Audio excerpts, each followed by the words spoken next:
So let's take the example of the annexation of Austria. Of course, we know in 1938, Germans annexed the neighboring state of Austria. And you can look and you see all those pictures of like cheering Austrians. Well, we know that many Austrians did indeed welcome the arrival of the Nazis, but we also know that from the point of view of Nazi authorities, which pictures are they going to propagate? Well, it's going to be the pictures of the supporters. But in turn, having that kind of public support would intimidate people who didn't feel that way. So you see that the impression or the image of popular support in itself, once you have power, actually translates into intimidation of people who disagree and more shows of support. Nothing succeeds like success.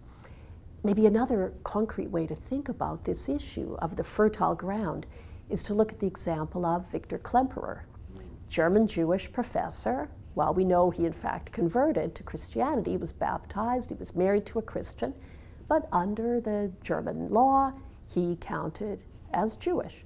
Klemperer, he was a professor in Dresden, was constantly trying to figure out how Nazi were ordinary Germans, how anti-Semitic were ordinary Germans. And he found this question extremely difficult to answer because people changed day by day, people went with the flow, people covered up their real views, and it was sometimes hard for him to interpret. For example, the day he went into the university library, and the librarian informed him, "Professor Klemperer, I am no longer allowed to let you use the library." The librarian was weeping because they were friendly. Klemperer had used that library for years as an intellectual. His life hinged on having access to books, to the library.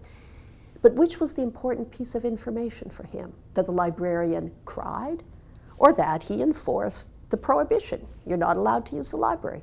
Well, in the end, we know the tears didn't help Klemperer, but they were confusing. So yeah, often people had multiple views, but once the system was in place, it became more and more, let's say, advantageous for people who disagreed to keep quiet. So the image of unanimity almost became a reality.